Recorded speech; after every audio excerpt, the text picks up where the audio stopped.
feet are flying all over the shop now on BBC One. Aunties sporting bloomers.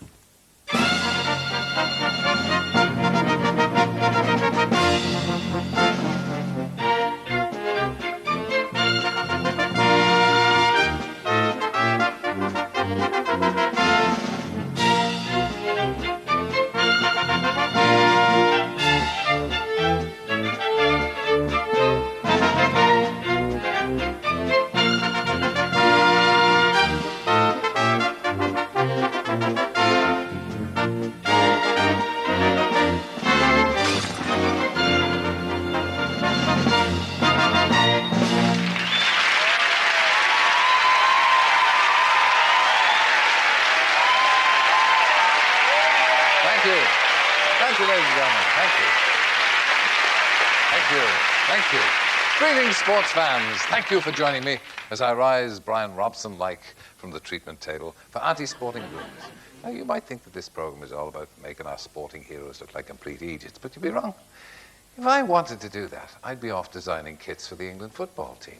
Now, part of my purpose here is to save you time and energy by providing a potted digest of all your television needs. For instance, here's Crime Watch UK.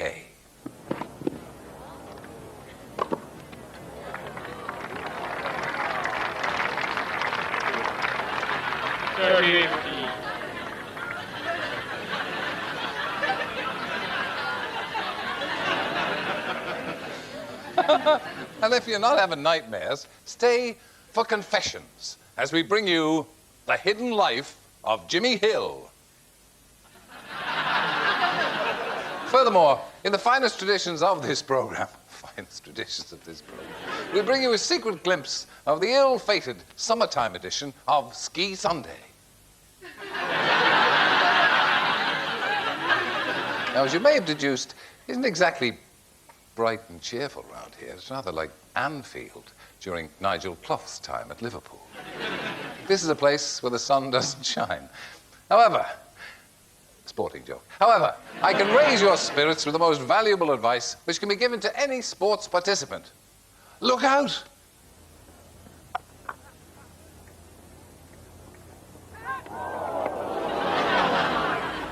Clear. There's a tightest single here. Osler pushes into the offside. Keep your eye on Dermot Reeve. Crow comes in and the batsman. And it's whether Scotland can control this ball and clear it. Gavin Hastings' kick charged down. A good tackle by the Scots. Here's Gavin's kick right in the side of his face. The offside tackle there, especially when he was offside anyway.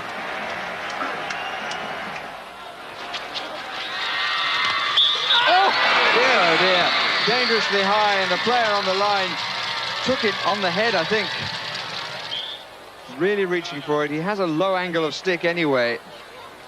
And it's Blöscher who took it full on the side of the head. And he's on his feet. Quite dark in there. Oh, and did he hit the tree? The horse looked as if he went to go one side of the tree. David looked to go the other, and I think the tree knocked him off. Yes, there it is. He must have a very, very sore side, but it's 60 penalties. And on that occasion, going for the full shot, which he plays ever so well, and that hit him square midships. A very painful blow, hitting him on the abdomen there, the rear thigh, a little higher. And it was, as Tony Gregg said, squarely amidships. Stylehang. Oh, and taken off with the exit of the Stylehang right into the catch net. I think that's frustration. I think he's okay. Oh, there'll be a penalty against the netminder. Didn't like the fact that he was standing in front there. And number 24 was given one of the best.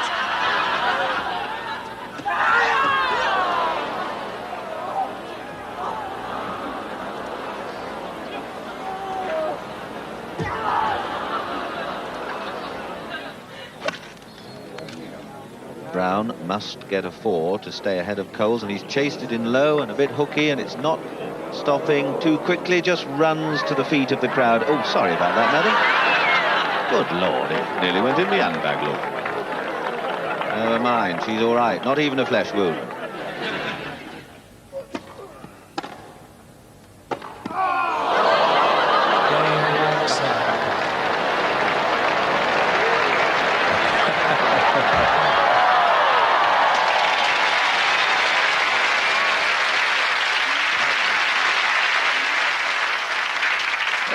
always wanted to be the man at the 4-ale bar.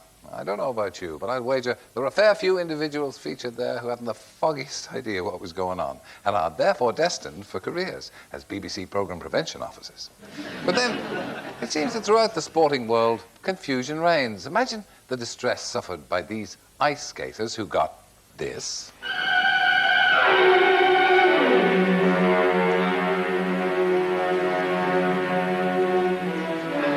When they were expecting this.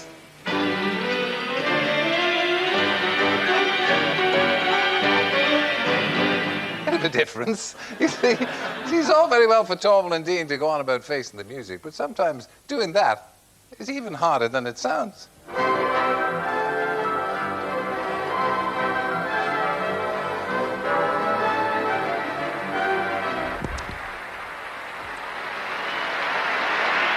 Well, the music has broken down, but they're keeping on with their program, and this is another unprecedented occasion. I can't remember during my time in skating that skaters have carried on when their music has stopped, but they are going on. The referee, Dr. Enderlin, is trying to wave to them, and is now blowing his whistle and is calling them over. This is terribly bad luck. Looks as though they're determined to carry on and finish their program.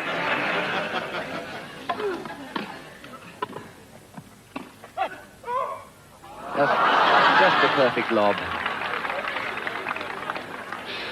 What a lovely... He's given him back his own record, isn't he?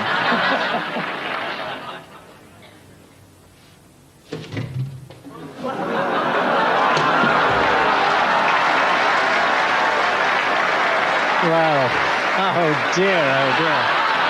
His world fell over then. He gave it a kick. There will be a delay because New Zealand want to make another substitution. Duncan Cole is waiting to come on. And the reason for the doubt is that they had a number 5 up, and there is no number 5 on the field for New Zealand. False start by lane 2, surely. And he's called them back very late. And total confusion. Donkover, the world record holder, is going to finish the race, which has been stopped after the first hurdle. A gold medal earlier in the week for the World Team Time Trial Championship, so he's got plenty of strength. And there we have another mass pile-up, and my goodness me, how do you sort that one out? There's a British rider, Mark Bell, he's stuck in the middle of it. He's scooting his way through now, behind that rider in the white jersey who's running. He's away now, Mark Bell, but of course, now you've got a split, a complete split, and look, they're all tangled up, some are in the hedge. Wait, please.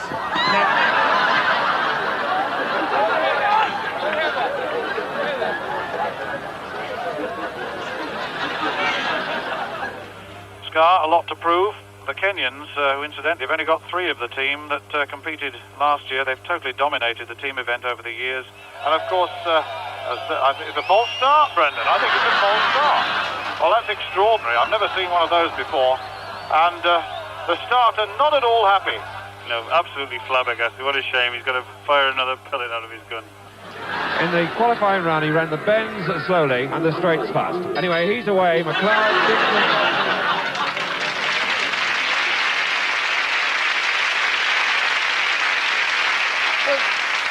Need you settle for a dog's breakfast when the recipe for success is within your grasp?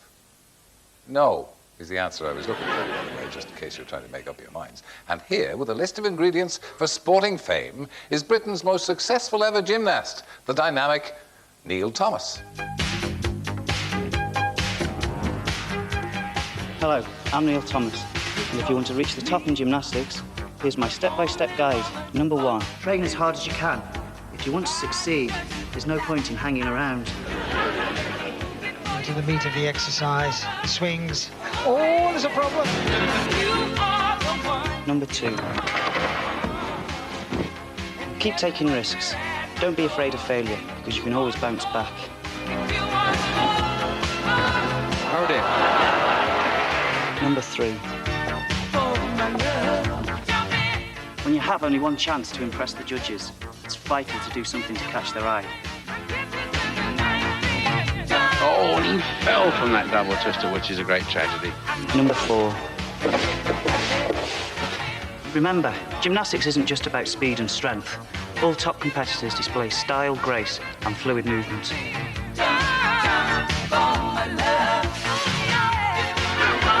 Number 5.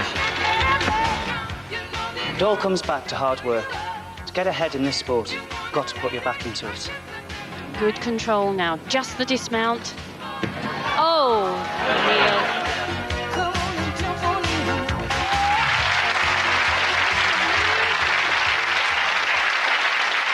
Oh, Neil. You know, I've always thought that gymnasts are a little highly strung. Any excuse and they just flip. Sport can have that effect. Here's evidence that golf can drive even Nick Faldo right up the wall.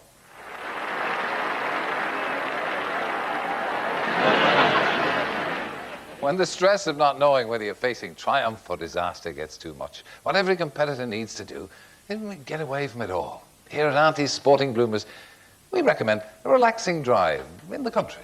Say what you will, the countryside is still the only place where I could settle down. Troubles there are so much rarer out of town. Spring starts to spring, the wind starts to sing a song to take the edge off a winter's frown. And spring waning has a meaning out of town. Up there the sun is a big yellow duster on the blue sky with the white fluffy clouds in the cluster hanging on the breeze to dry. Trees everywhere with blossom in their hair, and Mother Nature wears her newest gown. What I'd give once more to live right out of town. This is why it's always a gamble to try and cut corners. Vatanen launched by a tree root, and out of the smashed windows goes all Bruno Berglund's maps and service schedules. This was on the British Championship round earlier this year.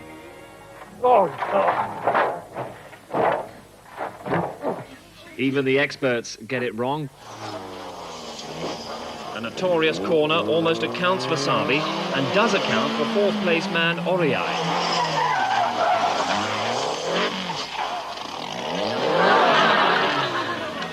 Fortunately, it's one of those rare Monte Carlo corners without a really steep drop. The man looks as if his rally is over, but obligingly spectators would get him back on the road for the loss of just 21 minutes. We feature the car and the man behind the wheel, Tony Pond, who in a long career has known success and embarrassing failure.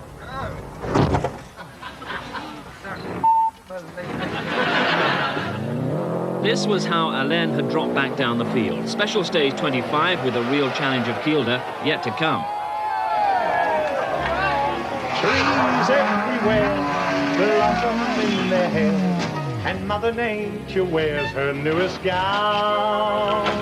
What I'd give once more to live right out of town.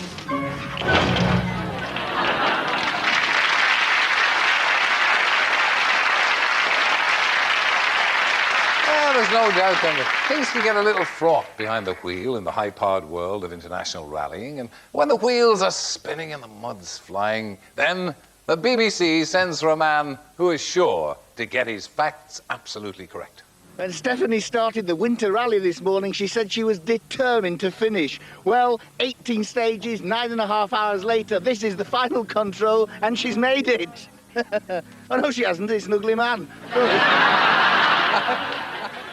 Now, when our man with the mic is called upon to put himself on the line of fire, he doesn't stop to think. I can't go on much longer. Quick, I'm being bombarded. Right, I'm ready. OK. Without doubt, this is the most spectacular spectating point on any rally in the world. We're on the Col de Turini, 5,000 feet up in the French Alps. It's midnight, and there are 6,000 people here. Well, I'm happy to say that he's thawed out. He's with us tonight from BBC Two's Top Gear. Delighted to welcome Tony Mason. That's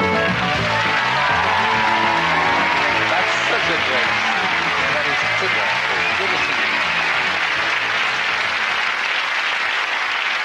That is the snowball of the century, isn't it? It's brilliant. Pretty good, yeah. I've just about got rid of it, actually. Do you find that people throw things at you?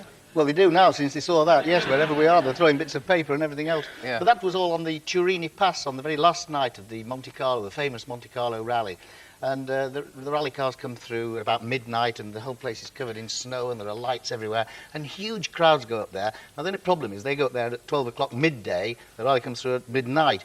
So by 12 hours, they've taken the barbecue and a few bottles of wine and things like that. And, of course, they're all pretty sort of happy and merry by the time the rally cars come. And they're going to take it out on you. Well, we appeared about an hour before the rally cars came, thought this is a good place to do a piece of camera, stood up there, did it. And as soon as we put any of the camera lights on, they started throwing snowballs, small ones, and fireworks, all sorts of things. Yeah. I took 10 takes to get to that.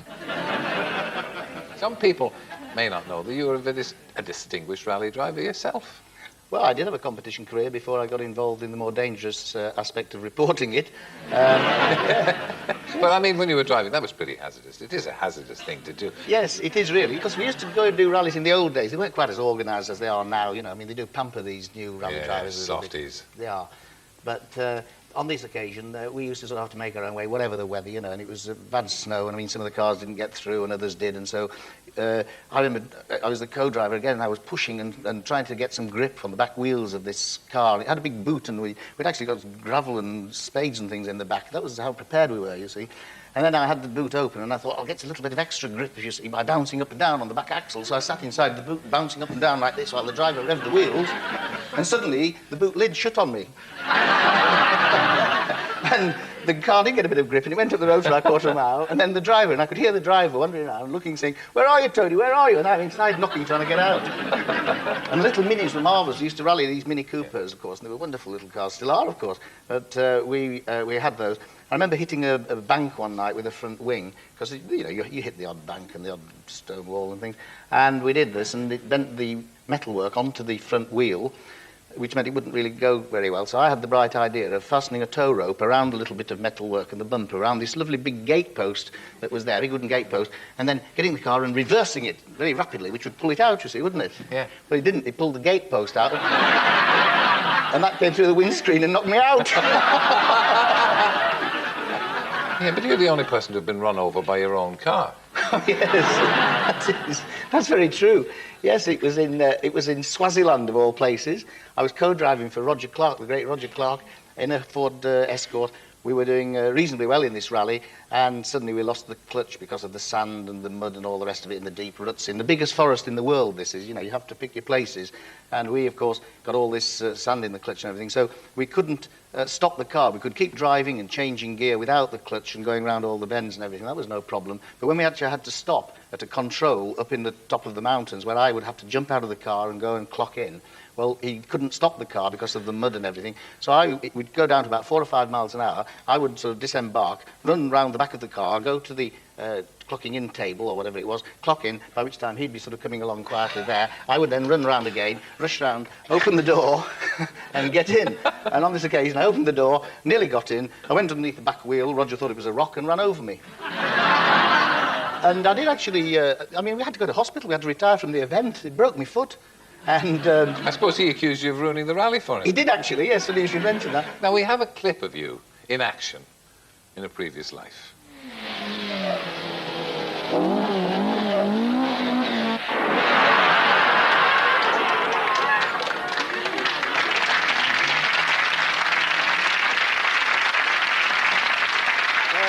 Yes. Was that scary? It was really. It was a long time ago. Was that? I don't know where you found that. It was a long time ago. This was actually on the RAC rally, and it was on one of the Sunday Spectator days where they go around all the nice stately homes and parks of Britain, you see. Now, this one was at Wogan Abbey, where they have the famous game reserve. And as we were driving through the stage, I kept looking around and seeing lions and tigers and giraffes and things running around. And eventually we had a little crash there. I went into the water, and as I got out and wandered about in this black, cold, murky water, which was up to here, I suddenly thought, oh, God, you know, a large pair of jaws could come out here and modify my racing overalls. So with that, I actually sat on the roof of the car. I did. And I thought that was the safest place to be. We sat on the roof of the car until the RAC or somebody came to tow us out. But it was the best thing that ever happened, because it was shown on all the television programmes and in the press. And I don't think anybody had heard of me before that, but I got a lot of publicity. And a year later, I was in the Ford Works team. So the advice to any sort of aspiring rally drivers, if they want to sort of get into a Works team, just find a lake and drive into it. Ladies and gentlemen, Tony Mason.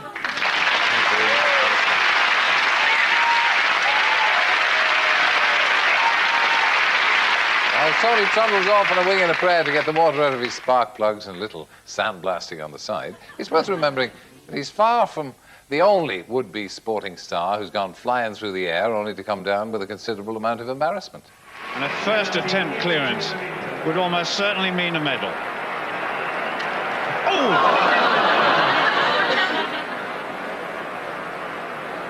There it was.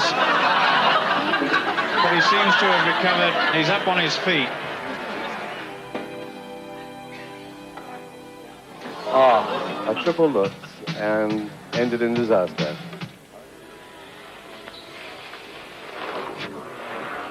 Oh, he's in trouble. Bad jump, and he's tumbled badly. But he's up and okay. A big French contingent in the crowd supporting these French vaulters. A great tradition of French vaulters. Oh, no, there's lots of problems.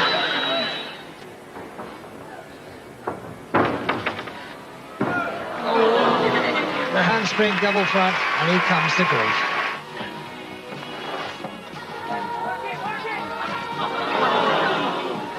Thankfully, the landing slope is kept broken up and soft. She was perfectly okay, but obviously no chance of qualifying. So here he comes for his third and final attempt. A good distance there from Charlie, but he didn't look happy right from the very top of the ramp. He should have kept his shoulders squarer there. About 18 metres, but you have to ski away for them to score.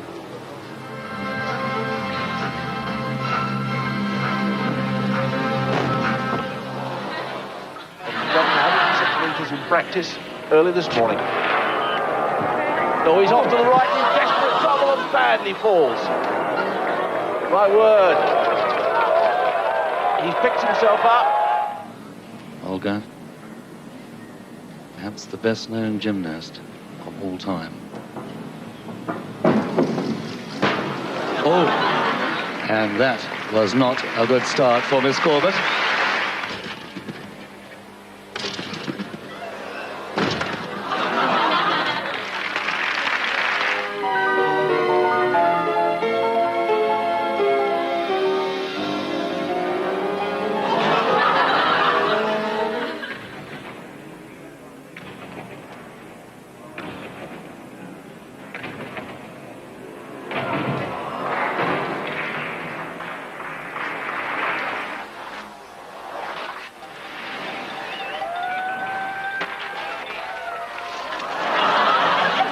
Little tumble from him.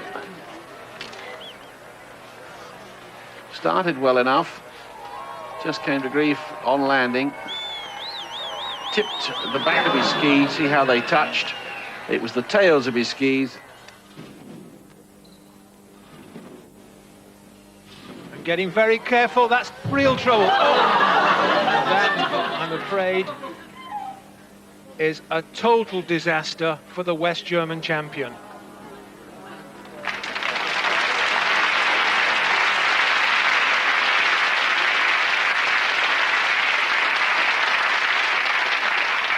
Now, you'll have noticed that winter sports loom large in our exhumation of the blunders buried on these old shelves.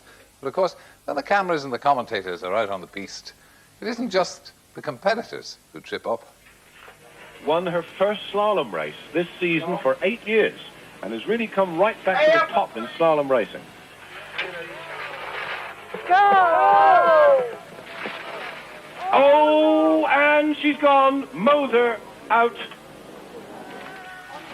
Has a fine record over the years, getting better all the time. And she's been having a pretty good game. She came... Oh, well, I spoke too soon. I spoke too soon. And Iniga's flying. Still all right. Oh, but he's not all right now. And that's a bad fall. Just getting his breath back. This is the real test of stamina. Oh, no, she's a faller. That's where the legs begin to hurt as she slides into the crowd. Patrick Holzer of Italy on the run. Oh, and Patrick Holzer off the run. But very good Olympic experience for the 18-year-old. Oh, she catches an edge. Really attacking it. Yeah, she's quicker. Oh, no, what a shame, what a disaster for Pernilla Wiberg. She's still going nicely. And if she can get the speed... Oh, she's fallen again, I can't believe it. This is for Liechtenstein. Oh, that was. Still got a great chance, though, of getting in ahead of Schneider, getting into second place. Oh, not now! Andy Mill, there he comes, sweeping in, down a little dip, and the skis went very high there. Mill coming into the dip, swinging out now, right-handed. And where's he gone? These mountains are obviously contemptuous of anything prosaic in life. Therefore, people reach out to extremes, and where a simple au revoir can be translated into very dramatic action.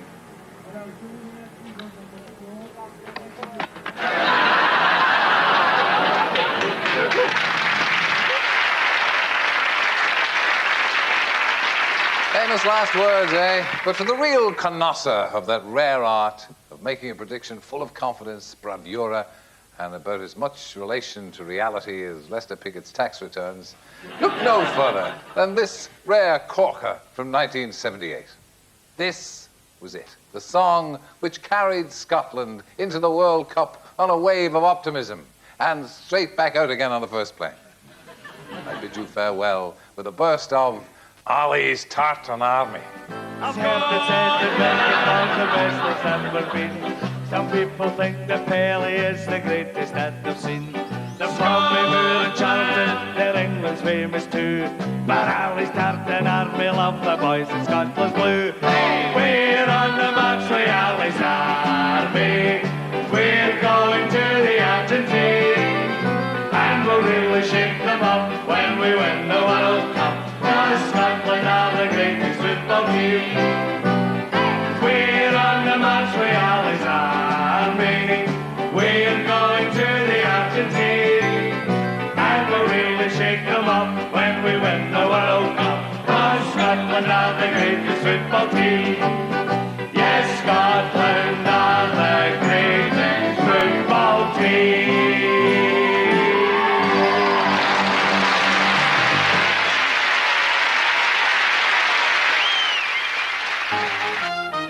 Say hi-de-hi to a new David Croft comedy, reuniting old friends, Paul Shane. Thought you looked at James, did you? And Sue Pollard. Oh, he was ever so handsome. With Stephen Lewis. I heard that. As they offer a first-class welcome to the new station master. So take a return journey to the first episode of Oh, Dr. Beeching, Monday, 8:30 on BBC One.